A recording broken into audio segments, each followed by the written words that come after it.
It's June 1816. A traveler makes their way along an English road. They pull their coat tighter against the wind and shiver. What should be the height of summer is instead bitterly cold. Snow falls heavily. As they press on, the traveler sees children playing in the falling snow, villagers gathering firewood, and farmers discussing the latest frost with grim faces. But what worries them most is the sun, which seems determined to hide behind thick clouds. All around, crops wither and die. But there is no harvest to gather in this year. This is the year the sun disappeared. In 1816, Europe experienced the coldest summer on record. The sun seemed determined to hide behind thick clouds. Temperatures plummeted, crops died, and food prices spiked, leading to riots in some areas. Unseasonable snow fell in June, July, and August. People were seen strolling through the streets in their finest summer dresses while wading through knee-deep snow. But the bizarre weather wasn't just limited to Europe. From the peak of summer, the entire Northern Hemisphere suffered a string of unseasonable frosts, late snows, and dismal rains. On August 19, 1816, a traveler reported finding his way blocked by a river which had risen overnight and now flowed like a torrent. Only by climbing onto the backs of porters who had been hired to carry his baggage could he reach higher ground and continue his journey. A similar story was reported in New England, where rivers froze over and turned the wheels of mills to grinding plows of ice. Fearing the worst was yet to come, people stocked up on food supplies and prepared for the coming winter. But why? Why was the sun hiding? Why did it abandon its post in the sky and refuse to shine its light and warmth upon the world? We know today that the culprit was a volcano. But to those living through the event, it must have seemed like the gods themselves had turned away. To explain what happened next, we're going to need to go back a little over a year. On April 10, 1815, Mount Tambora, which lies between the islands of Sumba and Jilo in Indonesia, rumbled to life.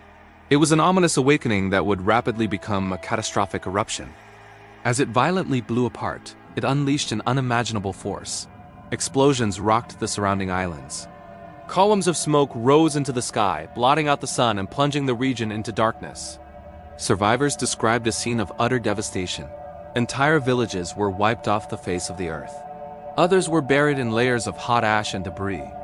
The air was filled with choking ash and noxious gases. Those who survived the initial blast faced another deadly peril. Lahar, a type of mud flow composed of volcanic debris, swept down the sides of the volcano, consuming everything in their path. Some survivors retreated to the coast. There they were confronted by pyroclastic surges, deadly currents of hot gas and ash that rushed toward the shore. When the smoke finally cleared, it was clear that entire regions of Indonesia had been devastated, but Tambora had dealt its death blows far beyond its shores. For as the volcano belched forth its fury, it also shot ash into the atmosphere. As the column of ash rose higher and higher, it eventually reached the stratosphere. Here, it spread out around the globe. And so began the long hot summer of 1816. And though the summer of 1815 had been cooler than average, in many parts of the world at the time, no one suspected the dramatic events that had unfolded in Indonesia would have such a profound effect on the coming months.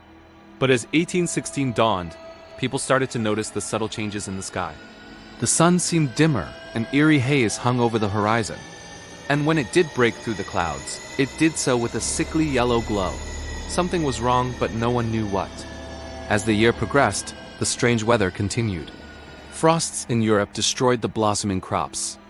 By June, temperatures had fallen by up to 8 degrees Celsius below normal. In America, settlers in the Ohio Valley endured a constant drizzle that turned the ground to soupy mud and killed off livestock.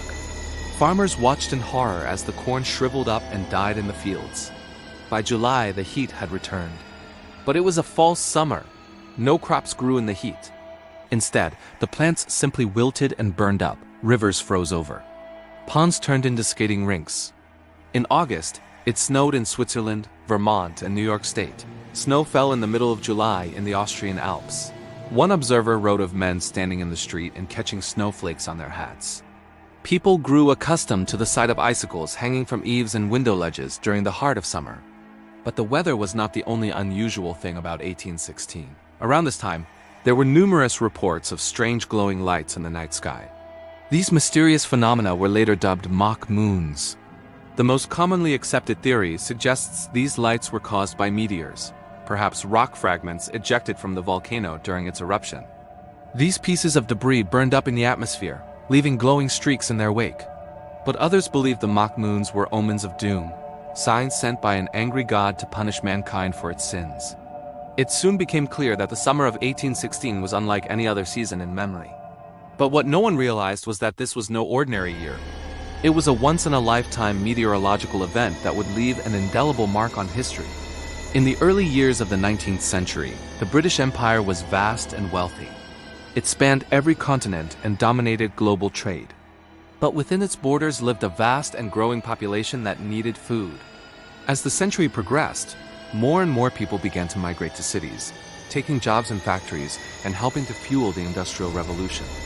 But the rapid growth in population put a strain on food supplies.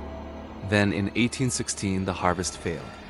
Not realizing that the culprit was a volcano thousands of miles away, people looked for someone to blame. Food riots broke out across Europe.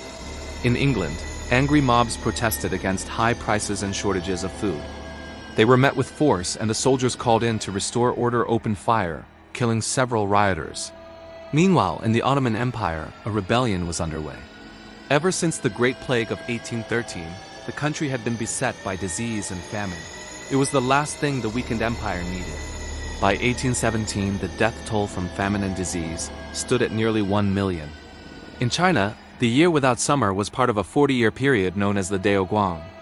During this time, severe droughts, floods, and famines claimed an estimated 15 million lives.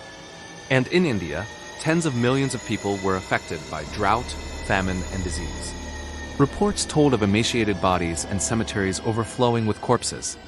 While the immediate effects of the volcano were devastating, the longer-term consequences were even more dire.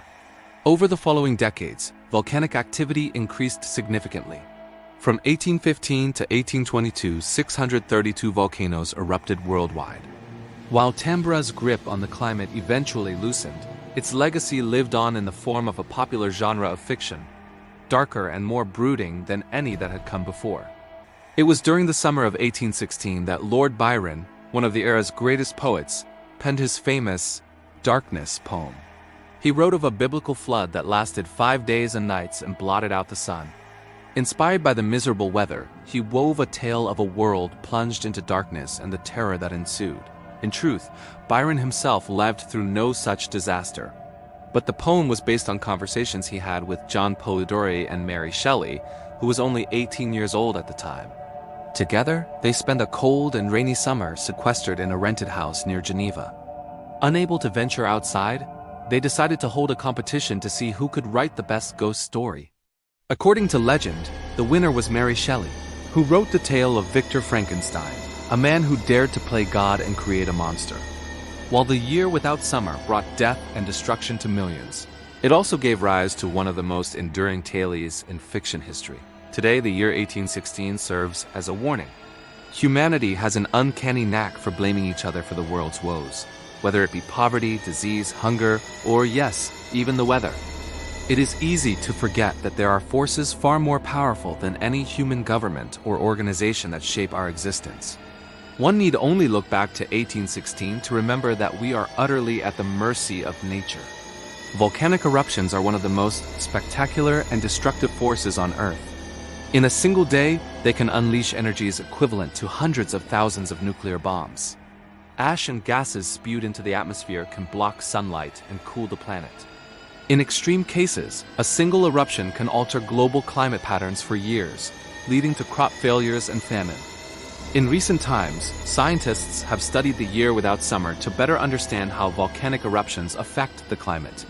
By studying past events, they hope to gain insight into how future eruptions may impact the delicate balance of our planet's climate system. So the next time you feel the sun's warm rays on your skin, take a moment to appreciate this precious gift. For as those who lived through 1816 can attest, we are all too familiar with the shadow of the Earth itself. And thank you for watching.